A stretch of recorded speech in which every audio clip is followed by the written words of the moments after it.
સુરતમાં હીરા ઉદ્યોગમાં મંદીના માહોલમાં રત્ન કલાકારોની હાલત કફોડી છે અને કેટલાક હીરા કારખાનામાં વેકેશન પડતા રત્ન કલાકારો મેદાને આવ્યા। સુરત ડાયમંડ વર્કર યુનિયને વેકેશનનો પગાર આપવાની માંગ કરી છે। નાયબ શ્રમ આયુક્તને લેખિતમાં રજૂઆત કરી વેકેશન પાડનારા હીરા કારખાનાની તપાસ માટે સ્કોડ બનાવવાની માંગ કરાઈ। કેટલા હીરા કારખાના બંધ કરીને વેકેશન પાડ્યું તેની તપાસની માંગ છે। રત્ન કલાકારોને વેકેશનનો પગાર ચૂકવાયો કે નહીં તે તપાસની માંગ। જો વેકેશન પગાર નહીં ચૂકવાય તો કાર્યવાહી કરવાની માંગ કરવામાં આવી।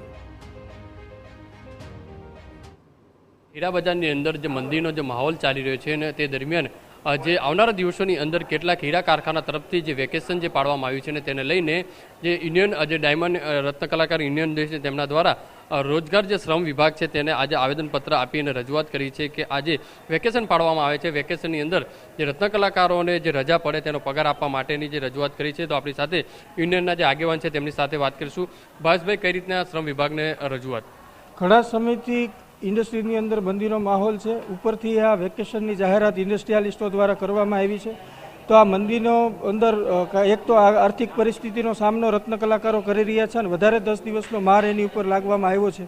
તો આજે લેબર ડેપ્યુટી કમિશનરને એવી રજૂઆત કરવા આવ્યા છીએ કે ડાયમંડની ઉદ્યોગની એક સ્કોડ તૈયાર કરવામાં આવે ને આ સ્કોડ ઉદ્યોગની અંદર તપાસ કરે અને તપાસ કરી કેટલા કારીગરોને વેકેશનનો પગાર આપવામાં આવ્યો છે, કેટલી કંપનીઓ દ્વારા વેકેશન પાડવામાં આવ્યું છે, આ વેકેશનનો પગાર આપવામાં આવ્યો છે કે કેમ એની તપાસ કરી અને જો ના આપવામાં આવ્યું હોય તો તપાસ કરી કાયદેસરની કાર્યવાહી કરી વેકેશનનો પગાર રત્ન કલાકારોને આપવામાં આવે।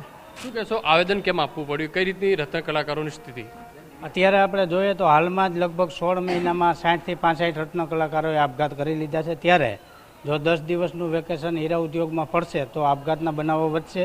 અત્યારે અમે એક હેલ્પલાઇન નંબર પણ ચાલુ કરી છે જેમાં સતત કારીગરોના આર્થિક સહાય માટે, પોતાના બાળકોની ફી માટેના સમસ્યાઓ જણાવી રહ્યા છે અને આર્થિક મદદ માંગી રહ્યા છે। ત્યારે જો 10 દિવસનું વેકેશન પડશે તો હીરા ઉદ્યોગમાં હજી પણ વધારે ખરાબ પરિસ્થિતિનું નિર્માણ થશે। એ ન થાય એના માટે અમે કારીગરોને 10 દિવસનો પગાર મળે એના માટે સાહેબને રજૂઆત કરી છે। જેમ કે જે આગેવાન તરફથી જે શ્રમ વિભાગની અંદર રજૂઆત કરવામાં આવી છે અને આવેદનપત્ર આપવામાં આવ્યું છે કે જે 10 દિવસનું જે વેકેશન પાડવામાં આવે તે તમામ જે કારીગરો છે વેકેશનનો જે પગાર છે તે કારીગરોને આપવામાં આવે તે રીતની માંગ કરવામાં આવી છે। કેમેરામેન સંજય ચંડેલ સાથે બલદેવ સુથાર, TV9 સુરત।